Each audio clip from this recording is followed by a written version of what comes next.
Her Excellency, Prime Minister of Sri Lanka, Harini Amar Surya ji, His Excellency, former Prime Minister of Australia, my friend Tony Abbott ji, His Excellency, former Prime Minister of UK, Rishi Sunak ji, distinguished guests, देवी और सज्जनों, नमस्कार। ये त्योहारों का समय है।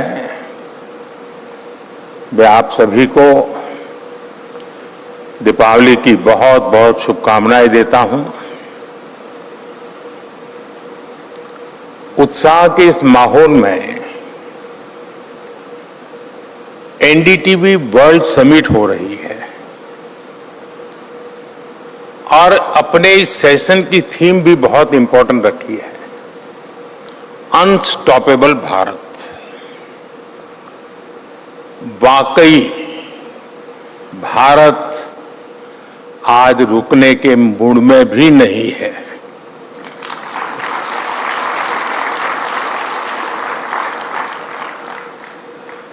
हम न रुकेंगे न हम थमेंगे।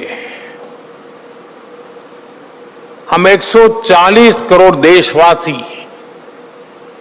मिलकर तेजी से आगे बढ़ेंगे।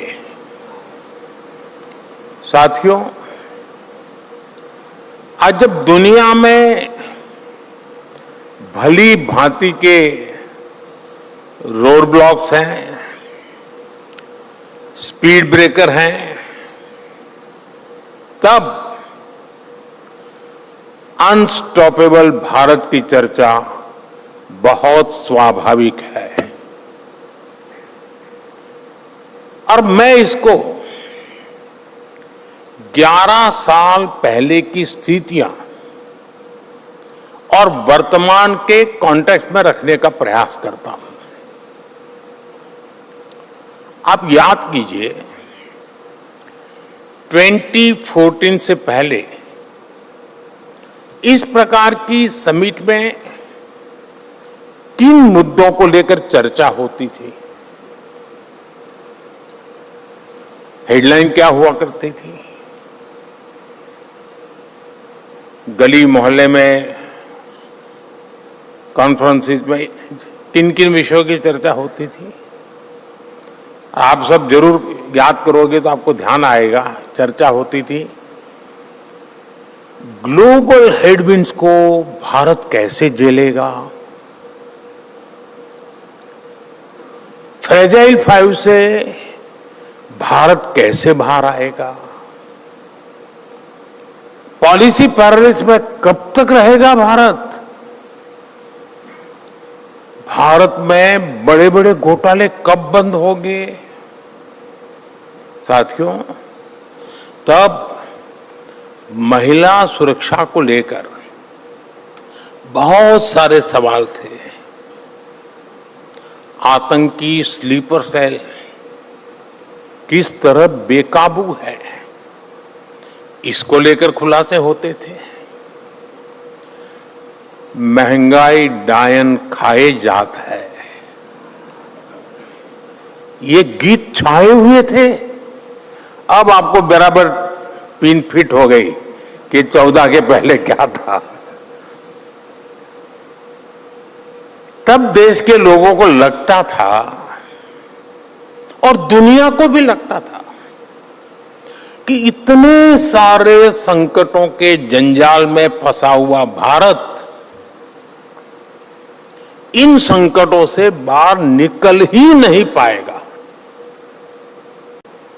लेकिन बीते 11 वर्षों में भारत ने हर आशंका को ध्वस्त किया है, हर चुनौती को पस्त किया है। आज भारत अब फ्रेजाइल 5 से बाहर निकलकर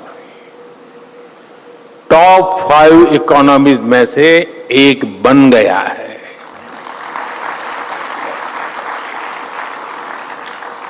आज इन्फ्लेशन 2% से नीचे है और ग्रोथ रेट 7% से ज्यादा है। आज चीप से लेकर शीप तक चारों तरफ आत्मनिर्भर भारत, आत्मविश्वास से भरा हुआ भारत है। अब भारत आतंकी हमलों के बाद चुप नहीं बैठता है। सर्जिकल स्ट्राइक करके, एयर स्ट्राइक करके, ऑपरेशन सिंदूर करके भारत मुंह तोड़ जवाब देता है।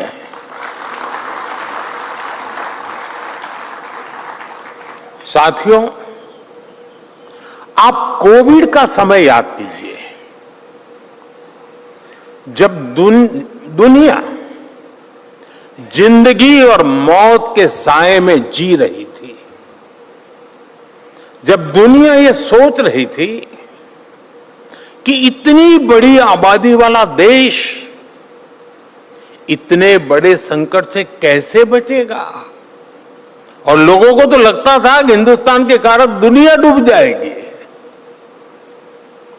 तरह तरह के कयास लगाए जा रहे थे, लेकिन भारत ने हर कयास को गलत साबित करके दिखाया। हमने मुकाबला किया, हमने तेजी से अपनी वैक्सीन बनाई, हमने रिकॉर्ड समय में वैक्सीन लगाई और इतने बड़े संकट से बाहर निकलकर हम फास्टेस्ट ग्रोइंग मेजर इकोनॉमी बन गए।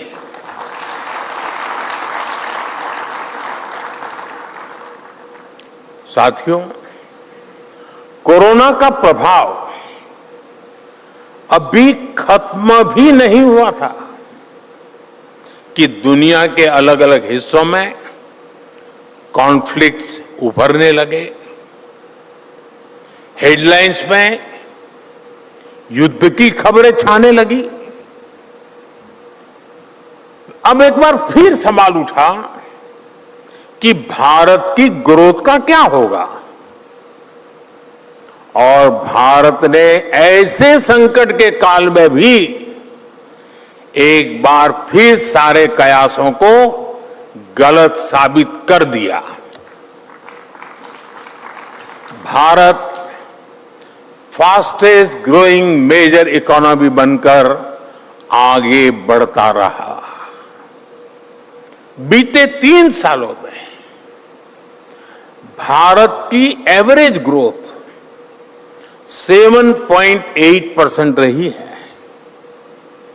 ये अभूतपूर्व है, अप्रत्याशित है। अभी 2 दिन पहले ही मर्चेंडाइज एक्सपोर्ट के आंकड़े आए हैं। पिछले साल के मुकाबले भारत का मर्चेंडाइज एक्सपोर्ट करीब 7% और बढ़ गया है। पिछले वर्ष भारत ने करीब 4.5 लाख करोड़ रुपए का एग्रीकल्चर एक्सपोर्ट कर दिया है। कितने ही देशों की अस्थिर रेटिंग्स के बीच S&P ने 17 साल के बाद, आफ्टर 17 इयर्स, भारत की क्रेडिट रेटिंग को अपग्रेड किया है।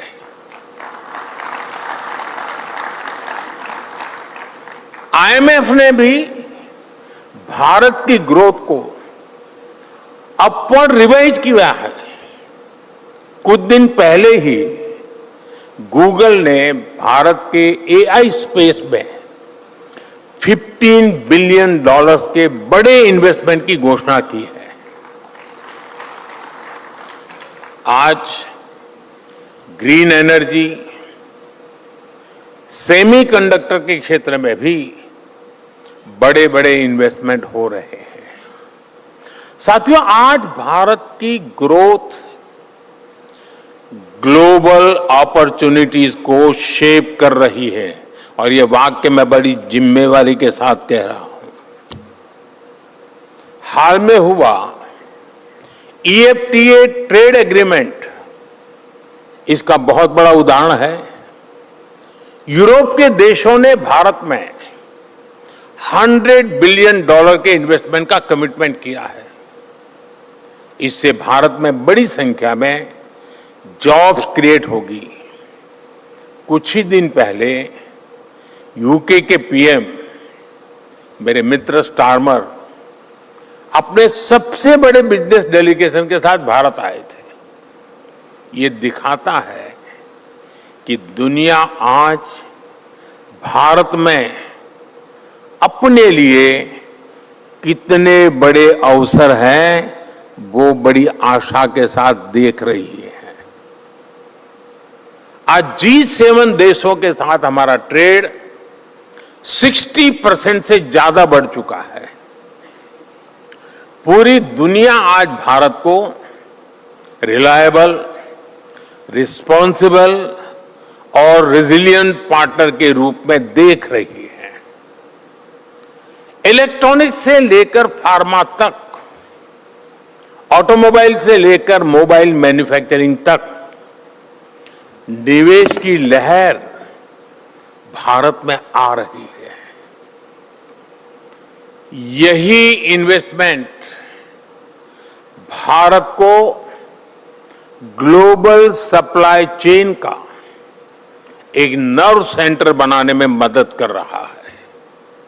साथियों, इस समिट में आप एज ऑफ द अननोन इस विषय पर चर्चा कर रहे हैं। दुनिया के लिए एज ऑफ द अननोन एक अनसर्टेन चीज हो सकती है, लेकिन भारत के लिए ये अपॉर्चुनिटीज का गेटवे है।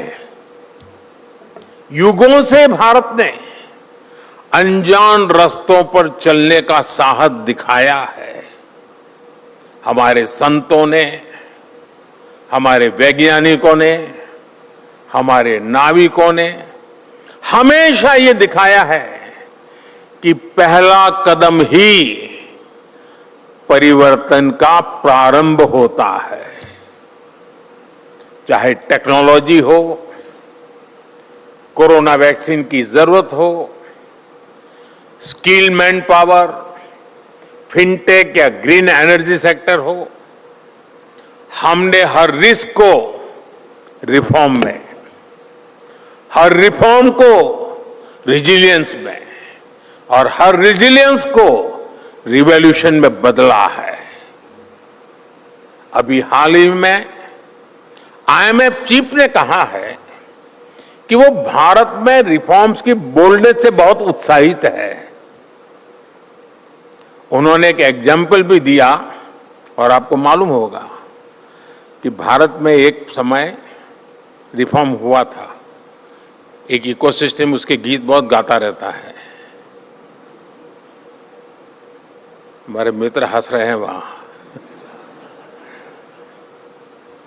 लेकिन वो कंपल्सन के कारण था, और वो भी कंपल्सन IMF का था। आज रिफॉर्म हो रहा है कन्विक्शन के कारण,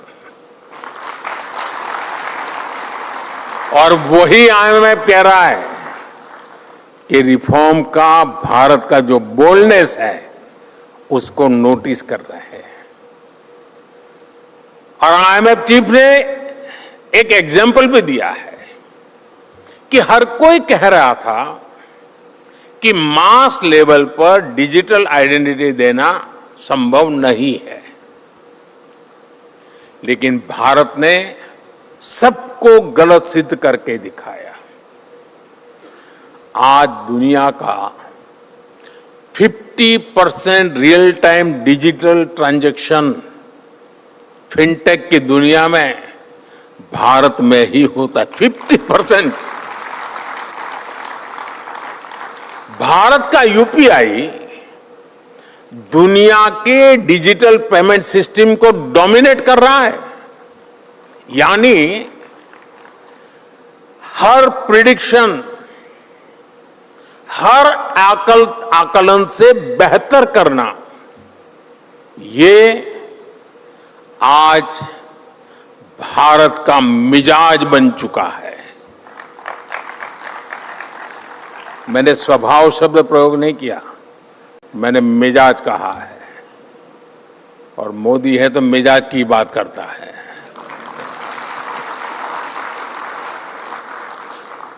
और इसलिए ही भारत अनस्टॉपेबल है। साथियों, देश की उपलब्धियों को असली ताकत देश के लोगों से मिलती है और देश के लोग अपने सामर्थ्य का सही इस्तेमाल तभी कर पाते हैं जब सरकार का उनके जीवन में न दबाव हो और न दखल हो।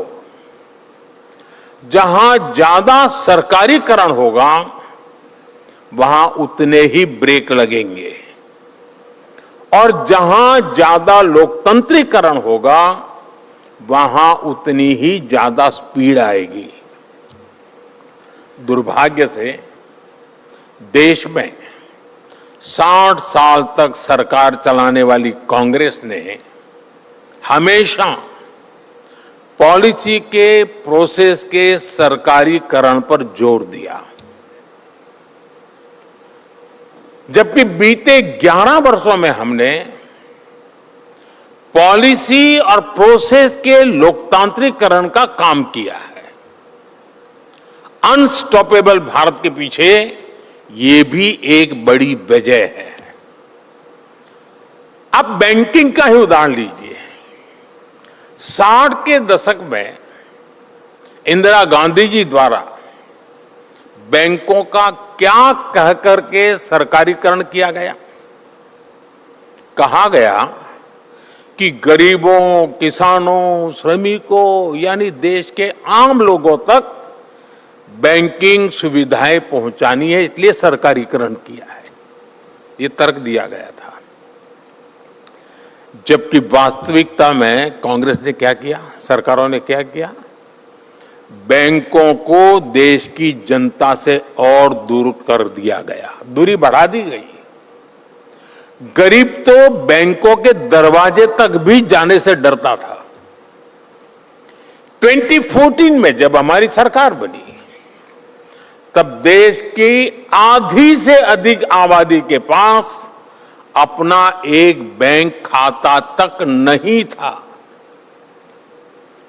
और ये सिर्फ बैंक खाता न होने की समस्या नहीं थी, इसका मतलब देश की बहुत बड़ी आबादी बैंकिंग के लाभ से वंचित थी।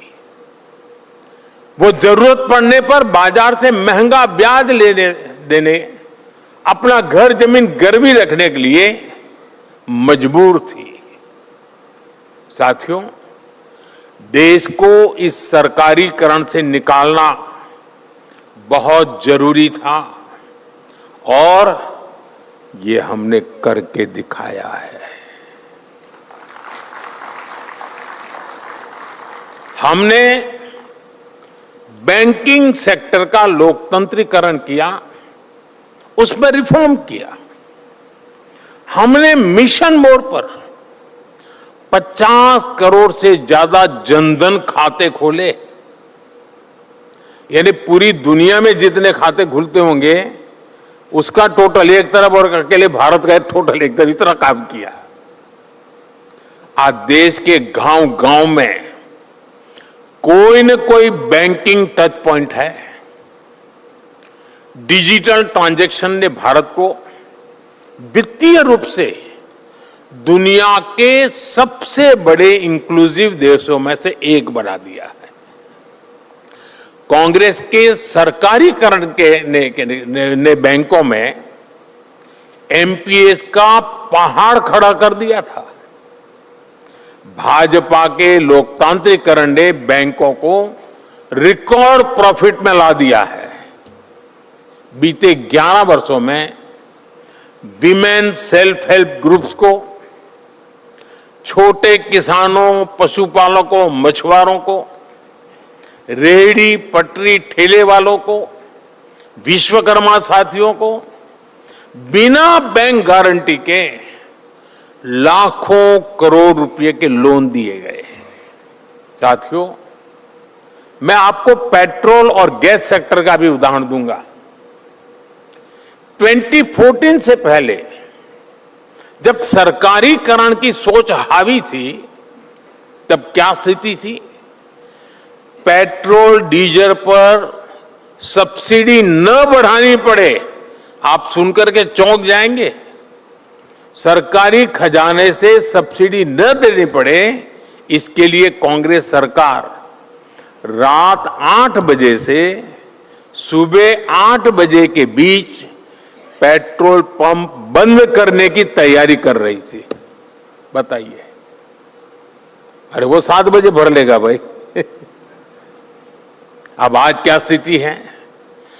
आज 24 घंटे बेरोक टोक पेट्रोल पंप खुले रहते हैं और हम अल्टरनेटिव फ्यूल्स पर, इलेक्ट्रिक मोबिलिटी पर अभूतपूर्व निवेश कर रहे हैं।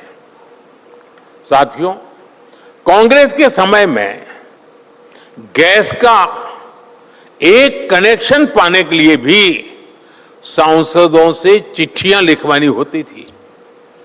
पार्लियामेंट के मेंबर को साल में 25 कूपन मिलता था और वो 25 कूपन वो अपने इलाके में लोगों को गैस कनेक्शन के लिए देता, तो उनके घर में क्यों लोग लाइन लगा के खड़े रहते, मुझे एक गैस का कूपन दो, ये हाल थे। और आपको हैरान होगा, 2013 के अखबार निकाल दीजिए, 2014 में मोदी से मुकाबला करने के लिए कांग्रेस रणनीति बना रही थी। वो मुझे ज्यादा जानते नहीं थे उस समय, अब भी शायद नहीं जानते हैं। तो उनकी चर्चा थी कि जनता को क्या वादा करे। तो चर्चा ये थी कि क्या साल के 6 सिलेंडर दे कि 9 सिलेंडर दे, इसकी चर्चा हो रही थी। यानी व्यवस्था पर इस हद तक का सरकारीकरण हावी था। अब हमने आगे क्या किया? हमने 10 करोड़ से अधिक ऐसे गरीब परिवारों को मुफ्त गैस कनेक्शन दे दिया, जिन्होंने कभी सपने में भी इस सुविधा के बारे में नहीं सोचा था। गांव में जब गैस सिलेंडर आता था तो सामान्य मानवी मानता था कि रईसों के लिए, बड़े लोगों के लिए है, उनके घर में गैस हो सकता है, गरीब के घर में नहीं हो सकता है। हमने ये परिस्थिति पलटी, 10 करोड़ घरों में गैस का चूल्हा पहुंचा। ये होता है व्यवस्था का लोकतांत्रिकरण, और यही सच्चा संविधान का स्पिरिट होता है। साथियों, सरकारीकरण की सोच के उस दौर में हमारी सरकारी कंपनियों पर, हमारे पीएसयूज पर कांग्रेस ताले लटकाकर चैन की नींद सो जाती थी। डूब रहा है, ताला लगाओ, डूब रहा है, ताला लगाओ। कांग्रेस सोचती थी कि क्यों इतनी मेहनत करे, डूबेगा तो डूबेगा, अपने मौत मरेगा, हमारी जेब से क्या जाएगा, ये सोच थी। हमने इस सोच को भी बदल दिया और आज देखिए, एलआईसी हो, एसबीआई हो, हमारे बड़े बड़े पीएसयूज, सबके सब प्रॉफिट के नए रिकॉर्ड बना रहे हैं। साथियों, जब सरकारी नीतियों के मूल में सरकारीकरण के बजाय लोकतांत्रिकरण होता है, तब देशवासियों का मनोबल ऊंचा होता है। सरकारीकरण की इसी सोच में कांग्रेस कहती रह गई गरीबी हटाओ, गरीबी हटाओ। हर चुनाव में आपने देखा होगा, लाल किले से इस परिवार के सारे भाषण सुन लीजिए। लाल किले पर जो गए हैं झंडा फहराने इस परिवार के, कोई भी नेता पहले से लेकर के आखिरी तक नहीं था जिसने गरीबी का भाषण न दिया हो। आप YouTube पर जाकर के पहले से अब तक के सारे भाषण सुन सकते हैं। लेकिन गरीबी कम नहीं हुई, जबकि लोकतांत्रिकरण की हमारी सोच ने पिछले 11 साल में 25 करोड़ गरीबों को गरीबी से बाहर निकाला है। और इसलिए आज देश का भरोसा हम पर है, और इसलिए आज भारत अनस्टॉपेबल है। साथियों, आज भारत में गरीबों के लिए, वंचितों की सेवा के लिए समर्पित सरकार है। हम पिछड़ों को प्राथमिकता देते हैं, उनका जीवन बेहतर बनाने के लिए पूरी संवेदनशीलता से काम कर रहे हैं। अक्सर बड़ी बड़ी चर्चाओं में इस और आपका ध्यान नहीं हो जा पाता। मैं आपको एक और उदाहरण देता हूं। बीते दिनों इस बात की चर्चा रही कि BSNL ने अपना made in India 4G stack launch किया है। और साथियों, मैं बताना चाहता हूं, वाकई ये देश की बहुत बड़ी सफलता है। आज हम गर्व से कह सकते हैं कि भारत दुनिया के उन टॉप 5 देशों में शामिल है जिनके पास अपने देश में तैयार 4G स्टैक है।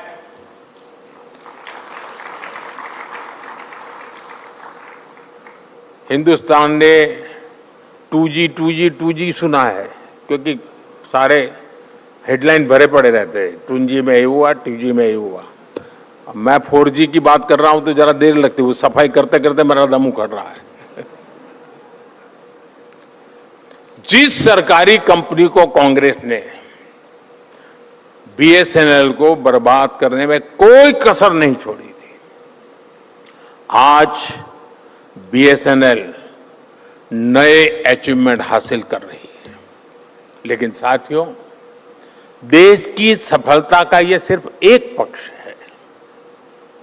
इसका दूसरा पक्ष यह है कि जिस दिन ये 4G स्टैक लॉन्च हुआ, उसी दिन BSNL ने करीब 1 लाख 4G मोबाइल टावर शुरू किए।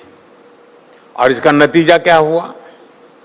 इससे उन लाखों लोगों को हाई स्पीड इंटरनेट की सेवा मिलने लगी है जो दूर दराज के जंगलों में रहते हैं, जो पहाड़ी इलाकों में रहते हैं, जिनके यहां अब तक तेज स्पीड वाला इंटरनेट नहीं पहुंच पाया था। साथियों, अब मैं आपको हैरान करने वाली एक और बात बताता हूं। हम तो ये 2G, 4G, 6G वो सब सुनते रहते हैं, तो हमको अपनी आसपास की दुनिया दिखती है। हम कुछ और सोचते हैं और सोच करके कुछ नया करने का प्रयास करते हैं। और मैं आज देश की सफलता एक तीसरा पक्ष भी आपके सामने रखना चाहता हूं। और अभी तक मीडिया का ध्यान उस बात पे नहीं गया है। खैर, बहुत सी बातें हैं मेरे खाते में, वो बहुत पीछे रह जाते हैं। जब दूर सुदूर के इलाकों में ऐसी सुविधाएं पहुंचती है तो वहां के लोगों का जीवन कैसे बदलता है। आपने शायद ई-संजीवनी के विषय में सुना होगा। मैं इस ई-संजीवनी का उदाहरण देता हूं। मान लीजिए एक परिवार है और दूर सुदूर जंगलों में बहुत कहीं दूर रहता है, जिसका एक सदस्य बीमार है और दूर कहीं पहाड़ी पर, कहीं जंगलों में बीमारी से वो परेशान है। अब खराब मौसम की वजह से वो अपने परिवार के बीमार मरीज को डॉक्टर के पास नहीं ले जा पा रहा है। तब वो क्या करेगा? ऐसी स्थिति में उसकी मदद कर रही है ई संजीवनी सेवा। हाई स्पीड कनेक्टिविटी पर आधारित सेवा ई संजीवनी। साथियों, वो मरीज को अपने फोन में ई संजीवनी ऐप के माध्यम से डॉक्टर से जोड़ देता है और उसे स्पेशलिस्ट डॉक्टर के कंसल्टेशन की सुविधा मिल जाती है। एनडीटीवी के दर्शकों को ये जानकर अच्छा लगेगा कि अब तक ई संजीवनी के माध्यम से 42 करोड़ लोग ओपीडी कंसल्टेशन ले चुके हैं।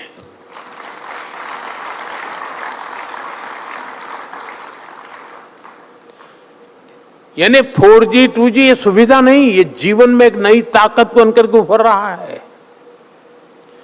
और आज जब मैं आपसे बात कर रहा हूं तो सुबह से शाम तक देश के 1 लाख से ज्यादा लोग ई संजीवनी पर मदद पा चुके हैं। ये मैं 12 घंटे की बात बताता हूं। ई संजीवनी सिर्फ एक सुविधा नहीं है, ये एक भरोसा है कि संकट आने पर उन्हें तुरंत मदद मिलेगी। एक उदाहरण है कि व्यवस्था में लोकतंत्रीकरण का कमाल क्या होता है। साथियों, एक संवेदनशील सरकार, लोकतंत्र के लिए समर्पित सरकार, संविधान के प्रति समर्पित सरकार ऐसे ही निर्णय लेती है और ऐसे ही नीतियां बनाती है। हमारा जोर लोगों का जीवन आसान बनाने पर है, लोगों की बचत बढ़ाने पर है। जैसे पहले 1 GB डेटा, ये भी मैं 2014 के पहले की बात कर रहा हूं, 1 GB डेटा 300 रुपये में आता था। अब वही डेटा 10 रुपये में आता है।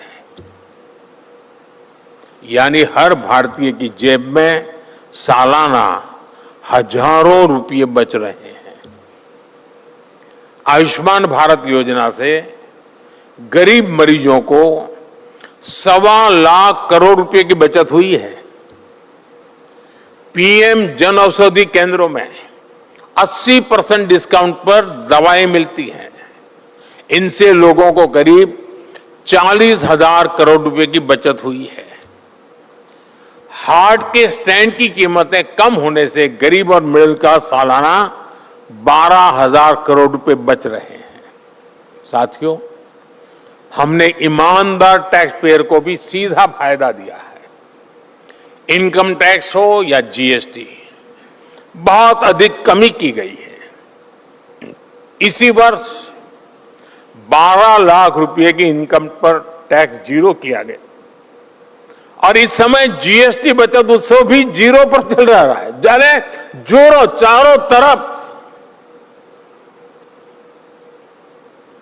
मैं देख रहा हूं, इन दिनों बाजारों की चित्र चल रहे हैं, गूगल देखेंगे तो चारों तरफ। क्यों? ये जीएसटी का बचत उत्सव है जिसने ये स्थिति पैदा की है। आजकल हम देख रहे हैं कि बिक्री के पिछले सारे रिकॉर्ड टूट रहे हैं। इनकम टैक्स और जीएसटी, इन दोनों कदमों से ही एक साल में देशवासियों को करीब 2.5 लाख करोड़ रुपए की बचत होनी तय है। साथियों, हाल के दिनों में देश ने, दुनिया ने ऑपरेशन सिंदूर की बहुत चर्चा की है। अभी हमारे मित्र राहुल जी ने भी बड़े विस्तार से ऑपरेशन सिंदूर की बात की। वो आर्मी फैमिली के हैं तो उनका इसमें जज्बा स्वाभाविक भी है, उनकी रगों में वो चीजें दौड़ती हैं। गर्व के साथ उन्होंने इसकी प्रशंसा भी की और देश और दुनिया भी कर रही है। लेकिन आज मैं आपको एक और ऐसे विषय पर लेकर जाना चाहता हूं जो देश की सुरक्षा के हिसाब से तो बड़ा है ही, ये मेरे देश के नौजवानों के भविष्य से भी जुड़ा हुआ है। ये विषय नक्सलवाद का है।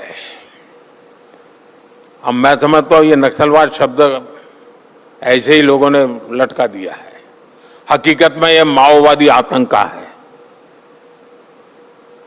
ये माओवादी आतंक की कथा मैं आज सुनाना चाहता हूं आपको।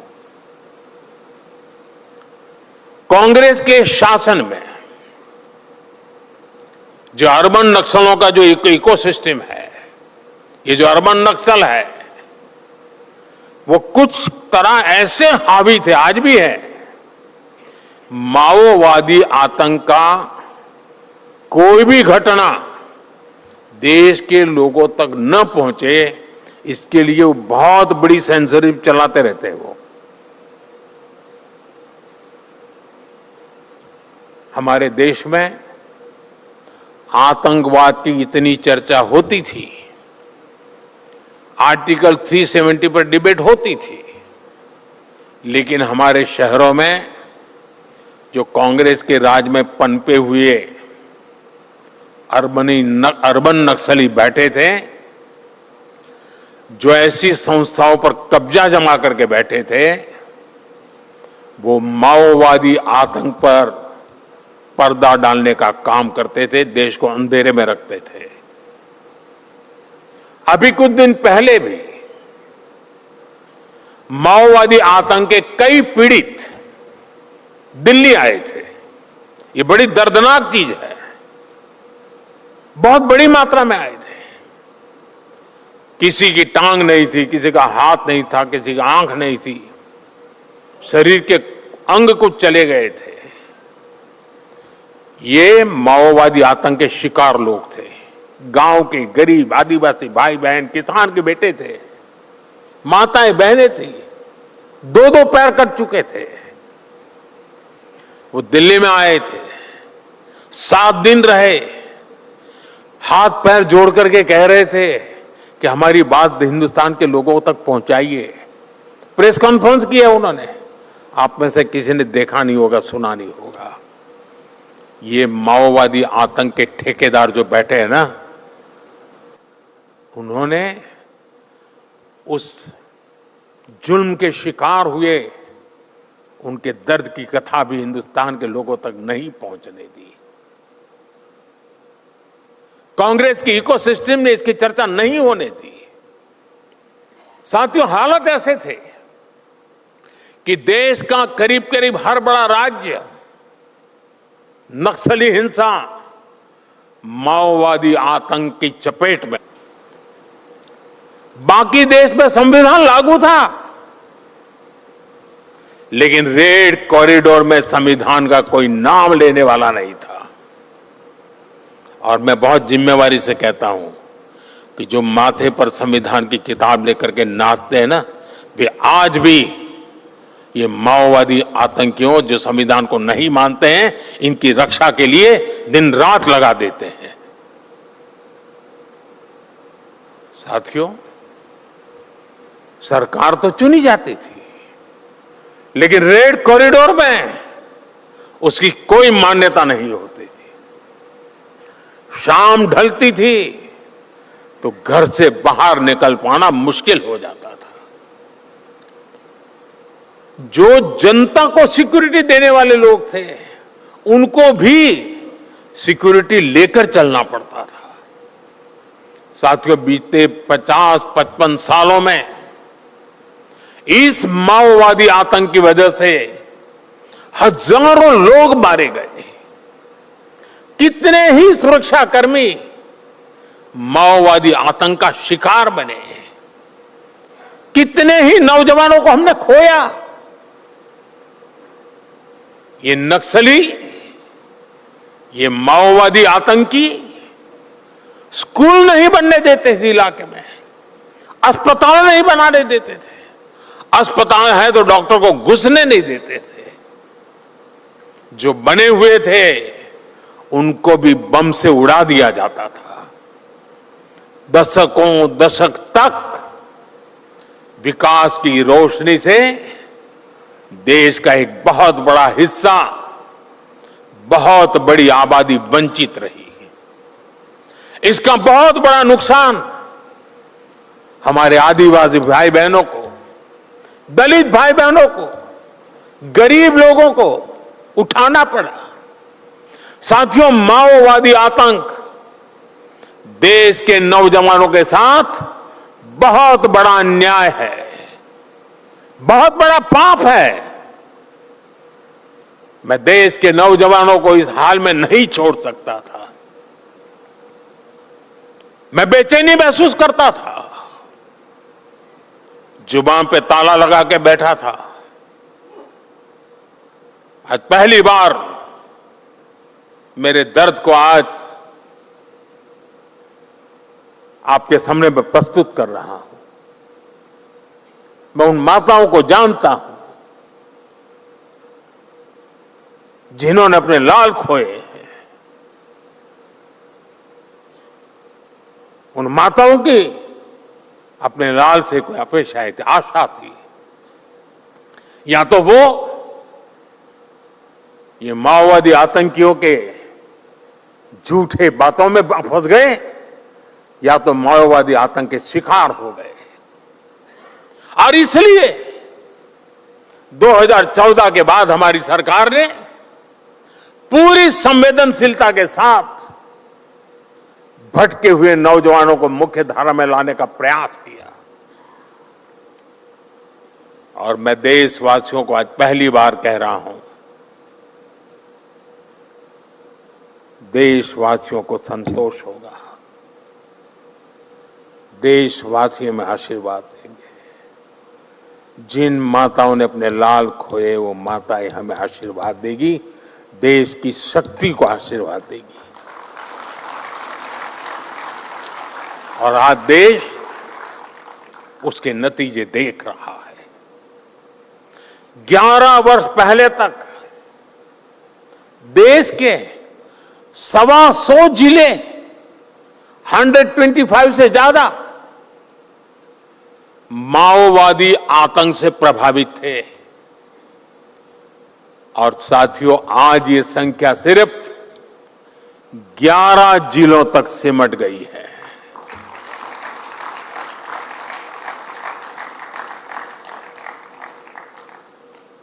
आप जानते होंगे कितना कुछ करना पड़ा होगा। और उसमें भी 11 में भी अब सिर्फ 3 जिले ही ऐसे बचे हैं जो सबसे अधिक माओवादी आतंक की चपेट में है। साथियों, बीते दशक में हजारों नक्सलियों ने हथियार डाले हैं। मैं आपको पिछले 75 घंटों का आंकड़ा देता हूं, ओनली 75 आवर्स। मैं जानता हूं ये मीडिया का मेन न्यूज नहीं है, लेकिन मेरे जीवन का एक बहुत बड़ा संतोष का विषय है ये। इन 75 घंटों में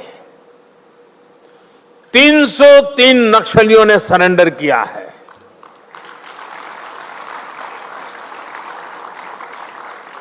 एक जमाने में जिनका 303 चलता था ना, आज वो 303 सरेंडर हुए हैं। और ये कोई सामान्य नक्सली नहीं है। किसी पर 1 करोड़ का इनाम था, किसी पर 15 लाख का इनाम था, किसी पर 5 लाख का इनाम था। और ये सारे के सारे इनके नाम पर इनाम घोषित हुए थे। इन नक्सलियों से बहुत बड़ी मात्रा में हथियार भी पकड़े गए। ये सारे लोग बंदूकें छोड़ करके, बम छोड़ करके भारत के संविधान को गला लगाने के लिए तैयार हुए हैं। और जब संविधान के लिए पूर्ण समर्पित सरकार होती है ना, तब गलत रास्ते पर गया हुआ व्यक्ति भी लौट करके अपने आंखों को उस संविधान पर टिका देता है। अब वो विकास की मुख्य धारा में आ रहे हैं और ये लोग स्वीकार कर रहे हैं कि वो गलत रास्ते पर थे। 5-5 दशक बिता दिए, जवानी खपा दी, लेकिन उन्होंने जो सोचा था वो परिवर्तन नहीं आया। अब ये भारत के संविधान पर विश्वास करते हुए आगे बढ़ेंगे। साथियों, कभी ही मीडिया की हेडलाइंस हुआ करती थी, छत्तीसगढ़ के बस्तर में ये हुआ वो हुआ, एक पूरी बस को उड़ा दिया, इतने सुरक्षा बल के जवान मारे गए। बस्तर ये माओवादी आतंकियों का, नक्सलियों का गढ़ हुआ करता था। और अब आज मैं उसी बस्तर का उदाहरण देता हूं। आदिवासी नौजवान बस्तर ओलंपिक का आयोजन करते हैं और लाखों नौजवान बस्तर ओलंपिक में आकर के खेल के मैदान में अपनी ताकत दिखा रहे हैं। ये बदलाव है। साथियों, इस बार माओवादी आतंक से मुक्त क्षेत्रों में दिवाली की रौनक कुछ और होने जा रही है। 50-55 साल हुए दिवाली नहीं देखी थी उन्होंने, अब दिवाली देखेंगे। और मुझे पक्का विश्वास है दोस्तों, ये हमारी मेहनत रंग लाएगी और वहां भी खुशियों के दिए जलेंगे। और मैं आज देशवासियों को, एनडीटीवी के दर्शकों को विश्वास दिलाता हूं, वो दिन दूर नहीं जब देश नक्सलवाद से, माओवादी आतंक से पूरी तरह मुक्त होगा। और ये भी मोदी की गारंटी है।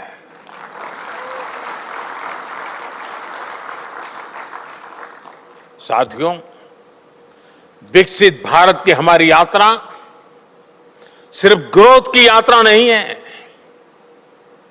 जहां डेवलपमेंट और डिग्निटी साथ साथ चले, जहां गति भी हो, नागरिकों की गरिमा भी हो, जहां इनोवेशन का उद्देश्य केवल एफिशिएंसी नहीं बल्कि एम्पैथी भी हो, करुणा भी हो।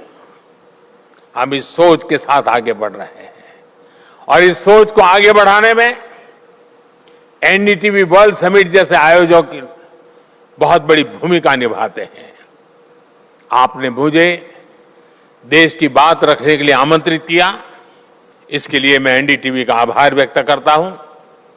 आप सभी को इस आयोजन की बहुत बहुत शुभकामनाएं देता हूं और दिवाली के उत्सव के लिए भी मेरी तरफ से आपको बहुत बहुत शुभकामनाएं हैं। बहुत बहुत धन्यवाद।